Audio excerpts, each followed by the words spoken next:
Live. Hey, welcome. This is Mark coming to you from Baker's Green Acres. Today's January 14th. It's 12 or 12:30, right around there. We haven't had full sun like this. I mean, there's not a cloud in the sky in at least 2 weeks, easy 2 weeks. So it's just a real treat to be able to enjoy this. And your attitude changes, or at least mine does, when I get a nice day like this. I start thinking positive things, And I had a positive thought today, and it was on the heels. Now, let me see. Gotta have a better place. It was on the heels of an unpositive thought.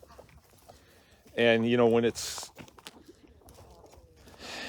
cloudy out and cold, and you can have unpositive thoughts for sure. And I just keep them to myself. I don't necessarily share them, but I was having some unpositive thoughts. Then I started having some positive thoughts. I had a conversation with a customer. Okay, we're going to play the disconnect, reconnect game, I see.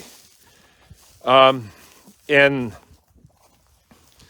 my thoughts, the conversation with her was having to do with what we need to do. I mean, she's in this mode where she's like, well, I'm doing this, and I'm doing this. And it seems like at the same time she's listening to the news. And so there's a little gray area in there. And it came around to, well, they won't let us do that, and as if the crowd that is screwing the country up right now is in every township and in every county. I disagree. I mean, I know that there's people in high places.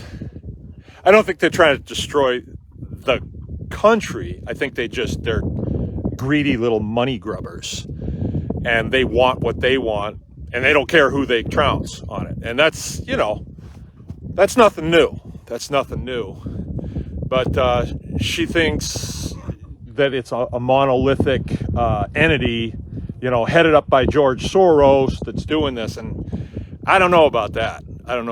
And there's also this thing that, oh, do you know they're going to starve us? Like, as if it's probable, as if they could do that. There's a handful of these people, and yeah, they have their agenda, but it doesn't necessarily have to be my agenda.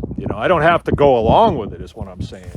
And that's really what we're about, is doing what's best for you to do on your homestead and your lifestyle and all that stuff. So I started thinking about an interview that I heard with Neil deGrasse Tyson, of all people, and he's talking about a social contract that we're in, and that because of that social contract that we have a duty to our neighbor. And so if you're told that you need to do XYZ, then you need to do it for your neighbor's sake. That's a social contract that we're in, which I never entered into that contract, just so you know. I never entered into it. But it's been ringing through my head all this time that he said that, and it had to do with taking the experimental, medication that's hurting a lot of people right now. And that has weighed on people. That is really weighing on people. And so what do? This is what I think the answer to that is. You look at the freedoms that you have right now in this country, which I know a lot of people will say, oh, the Constitution, that's not true. That is a mind game to make you think that you don't have any freedoms, but you do. You have the right to say what you want to say, First Amendment. You have the right to keep and own a firearm, Second Amendment. Nobody's got soldiers staying in their house. That's the Third Amendment. Fourth Amendment, nobody's getting their doors kicked in and having their wives underwear drawer rifled through by agents of the county. That's not happening. And I know that there's isolated incidents, but not here. I mean, not most places that I know. And we have a lot of freedom to do what we're doing. And I'll give you a little background on this. I've been heard to say, and I stole it from Owen Benjamin, but he just offhandedly said, evil is weak. Continue to build, right? So evil, what is the evil entity that I talk about, that I'm talking about now? Having walked this road for a while, this poor woman that I talked to today, well, she's not a poor woman, but what she thinks is a little skewed. She thinks that she has to ask permission for everything. And she's actually been accosted by township officials, right? And it might have been Aunt B. I don't know. Could it have been Floyd? I don't know. It doesn't matter. These are people that are working for the township, but they told her that she couldn't do something unless she got permission. And what she wanted to do was let her grandkids camp out in the side yard. And they told her she had to get a special use permit to do that. And she checked with me. I told her, no, don't do it. Let them hit the press the test button. Let's see what they got. Because they got nothing. I mean, it's private property. If you want to camp out in your own yard, that's your business, right? And how far are they willing to push it? We never got to find out because she did what they wanted her to do. Had she just said, you know what, I'm not going to do it. You guys take your best shot. We would find out where that goes. And I don't think it's going to go very far because this is an American citizen who is a member of a representative republic that is governed by the U.S. Constitution. And in the U.S. Constitution, the Fifth Amendment says that your life, liberty, and property, which is your process, is protected under due process of law. Townships don't make laws. Counties don't make laws. State has limited lawmaking ability. Limited. It really is. It's limited. And the federal government has limited lawmaking ability. There ain't no laws on the book saying you can't camp out in your side yard. That was from some overzealous township official that doesn't want plight. We're going to have people camping out all over the county here if we let her do it. That was probably his thought process. That's skewed as well. But look at the things that are legal, the things that you can do that nobody gives a damn, right? Right? Nobody's going to hassle. Let's not focus on the stuff that they're trying to take away from you. I can only have 4 chickens in town and no roosters. Don't focus on that. Let's look at what you can do. What you can do, because that's really BS too. Unless there's a law against chickens, which there ain't none. Some township that says you can have 4 chickens, but no roosters. They got no right to do that. If you're a citizen, you're governed. They are restrained by the Fifth Amendment, actually. So they can say that stupid stuff, but then you just go ahead and do it. And then say, well, take your best shot. They'll come and they'll threaten you and say, well, okay, start up a lawsuit. This will be fun. They won't. But let's talk about the things that you can do very easily. There are so many of them. You have free speech, so you can bring community together. You can learn how to do stuff. So then you're not dependent on any of these outfits to do what you need to do, right? Like Owen says, evil is weak. Just continue to build, right? Evil is, yeah, you can do that, but you got to ask us first. You got to get permission from us. That's evil right there, right? That's evil. Like, you want to butcher a chicken for dinner? Yeah, but you got to get a permit. That's evil. And that evil has permeated our society a lot, and it's weakened us as a people because Americans have typically been ungovernable people that had a very righteous foundation, and they generally do the right thing. But the